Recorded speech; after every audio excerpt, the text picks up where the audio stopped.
Bismillahirrahmanirrahim.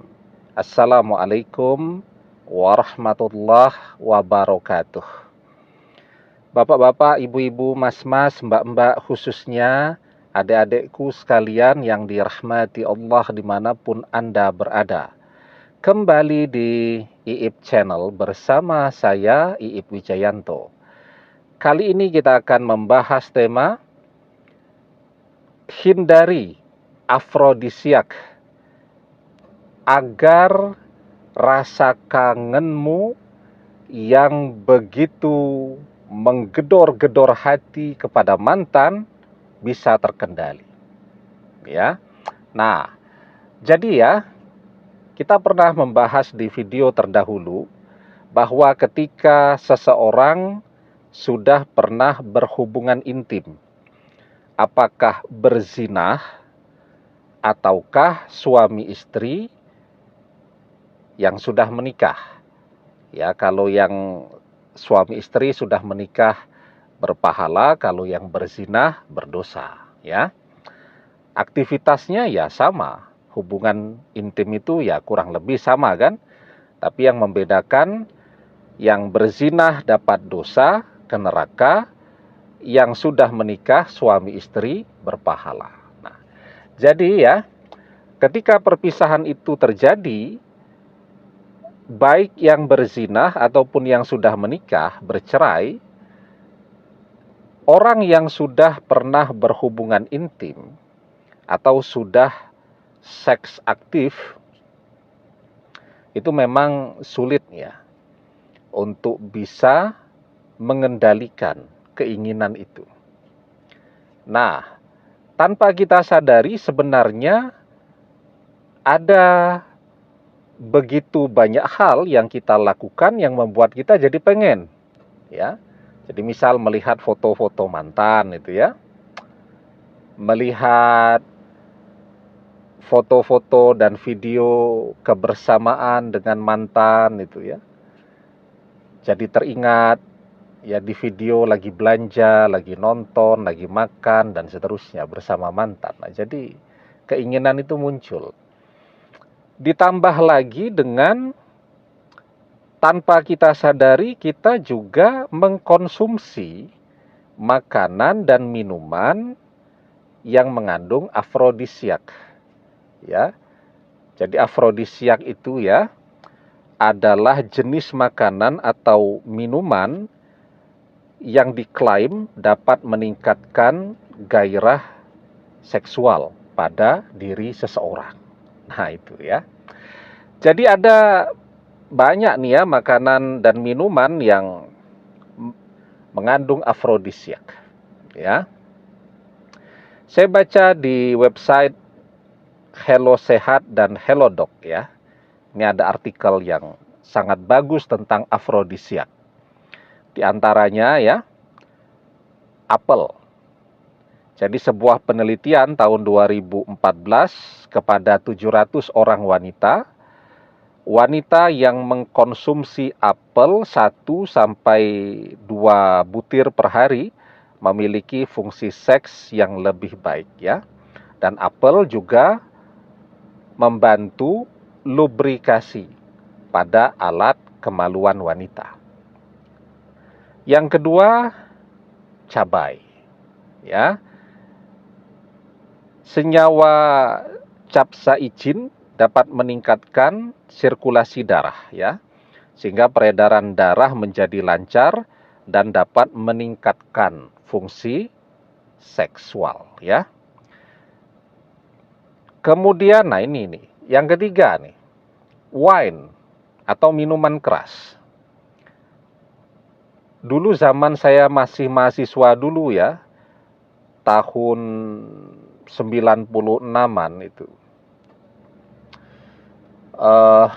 Artinya udah lama ya, udah 27 tahun yang lalu. Tentu sekarang lebih mutakhir lagi.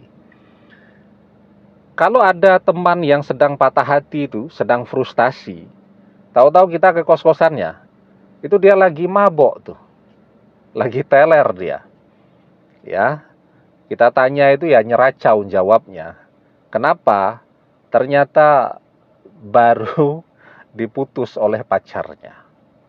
Ya, itu banyak tuh ketemu. 27 tahun yang lalu sudah ada fenomena seperti itu. Ya, patah hati, mabok. Itu sering tuh kita temukan karena kan kos-kosan mahasiswa 30 tahun yang lalu itu kan ya beda dengan sekarang ya. Kalau sekarang kan fasilitasnya luar biasa ya, orang tidak perlu keluar rumah, tidak perlu keluar kos ya. Mau makan ada bisa pesan kan pakai aplikasi. Kemudian apalagi eh, mau internet, kos-kosan juga sudah ada. Kalau zaman saya kuliah dulu, internet juga bahkan belum ada, enggak tahu itu, belum ada bayangan internet. Internet itu mulai ada, eh, 96 sudah ada, tapi belum populer. Email, nah email itu mulai ada tahun 98, ya. Nah, jadi kita ini kan sebagai mahasiswa tuh, itu harus interaksi ya. Misal mau pinjam sepeda motor temen tuh, kos-kosannya beda tapi dekat. Nah, pada saat ke kosnya dia ternyata lagi mabuk dia. Ditanya kenapa? Ya sambil nangis-nangis itu. Ya, bahwa dia baru diputus oleh pacarnya. Nah, jadi itu ya. Bahkan tradisi minum ini itu bahkan sudah ada sejak zaman orang-orang Quraisy dulu, ya, yang disebut sebagai masyarakat jahiliyah itu. Itu sudah ada tuh kebiasaan minum minuman keras. Makanya di zaman itu dikenal istilah Homer. Ya. Nah, sekarang bagaimana ya? Sekarang juga sama kan. Jadi minuman keras ini sudah apa ya? Sepanjang sejarah umat manusia lah. Sekarang misalnya dikhianati oleh mantan. Ya, kemudian pelariannya jadi mabok, jadi teler. Ya, jangan. Ya, ruginya banyak, termasuk tadi tanpa dia sadari, ya minuman seperti wine itu meningkatkan hasrat dan libido seksual pada diri seseorang. Jadi bukannya dia bisa melupakan, ya mungkin pada saat sedang mabuk itu dia ya lupalah sesaat ya, tetapi begitu dia pulih, malah keinginan untuk berhubungan intim yang menambah rasa kangen itu akan menjadi-jadi. Itu yang membuat orang kemudian menjadi tambah stres. Selesai mabuknya, dia jadi tambah stres. Ya, nah karena itu hindari itu. Ya, jadi pergaulan tuh ya. Eh, kalau punya teman tukang mabuk, cukup berteman tapi jangan bersahabat. Ya, maksudnya ya sesekali pinjam motor, kenal, menyapa. Tetapi kalau namanya bersahabat itu kemana-mana bareng, itu akan memberikan pengaruh. Ya.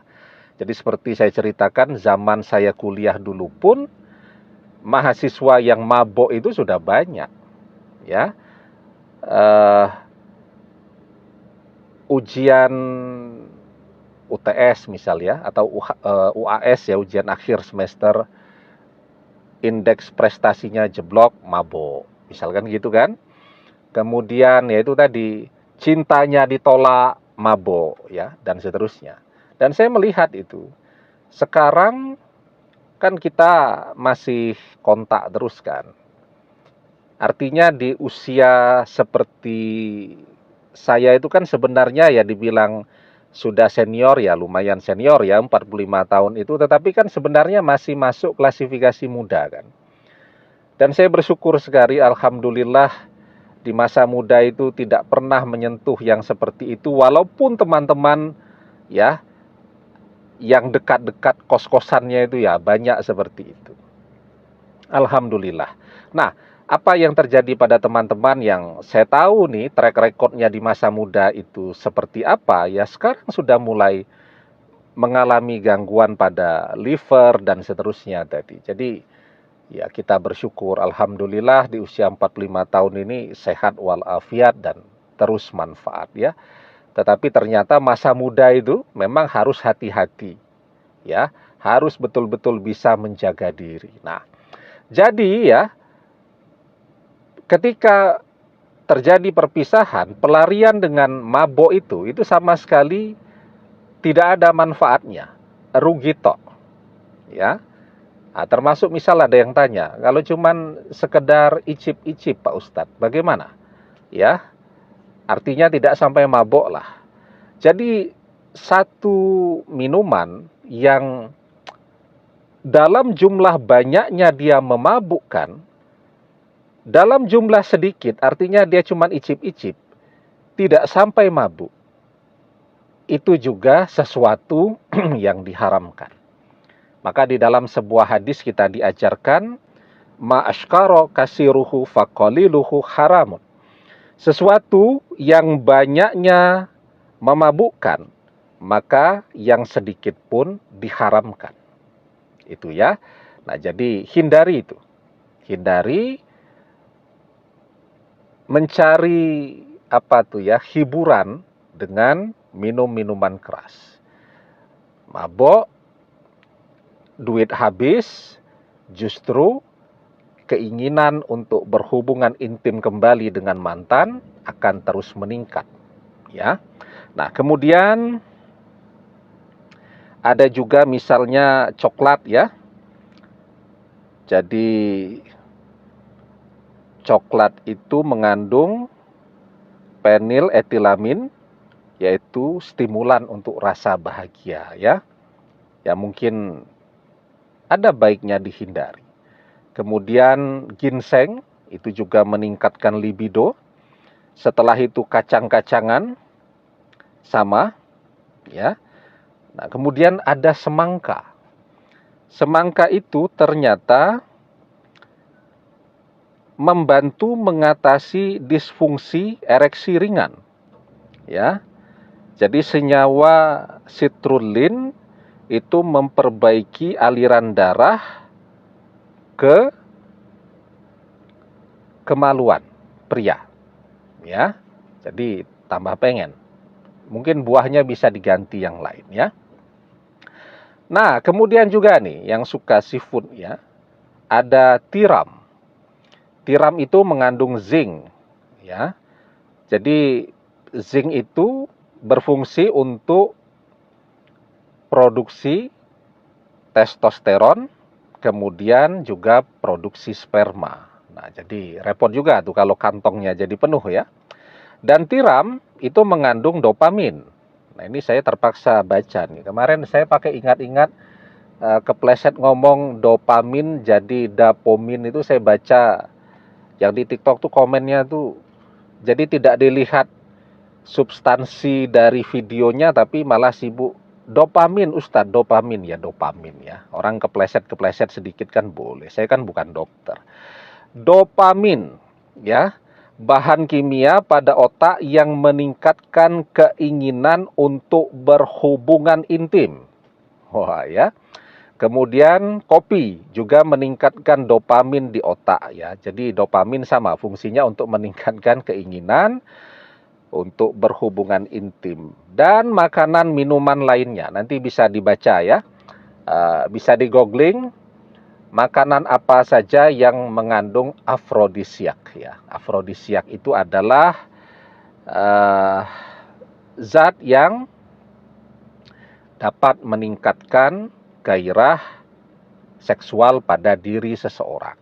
Nah, ya kalau punya suami atau punya istri enggak apa-apa, ya. Tapi kalau baru bercerai atau tadi, ya, berzinah dan dia sudah bertaubat, ya ayyuhallazina amanu tubu ilallahi taubatan nasuha. Jadi dia sudah bertaubat dengan taubatan nasuha. Nah, tetapi tadi, ya, ternyata tanpa disadari faktor makanan itu juga dapat meningkatkan libido yang kemudian membuat jadi kangen, ya, kepada si mantan tadi. Nah, maka apa yang harus dilakukan? Tadi, ya, menghindari makanan dan minuman yang mengandung afrodisiak, ya, dan kalau bisa sebanyak mungkin mengerjakan puasa sunnah. Kalau merasa libidonya tinggi, mungkin bisa mengerjakan puasa Daud, ya, sehari berpuasa, sehari berbuka. Kalau kemudian sedang-sedang mungkin bisa puasa Senin Kamis ya. Itu sangat membantu untuk mengendalikan, menekan libido yang muncul di dalam diri kita. Nah, maka di dalam sebuah hadis kita diajarkan, ya ma'syaros sabab, man istata'a minkumul ba'ah falyatazawwaj fa innahu aqaddu lil basar wa asanu lil farji wa man lam yastati fa alaihi bisawmi fa innahu lahu wija'un. Wahai sekalian para pemuda, barang siapa di antara kalian telah mampu, hendaklah menikah, karena menikah lebih menundukkan pandangan dan memelihara kemaluan. Dan barang siapa yang belum mampu menikah, hendaklah berpuasa, karena puasa merupakan pemutus syahwat baginya. Ya, demikian, semoga bermanfaat. Wallahu a'lam bissawab, billahi taufik wal hidayah. Assalamualaikum warahmatullahi wabarakatuh.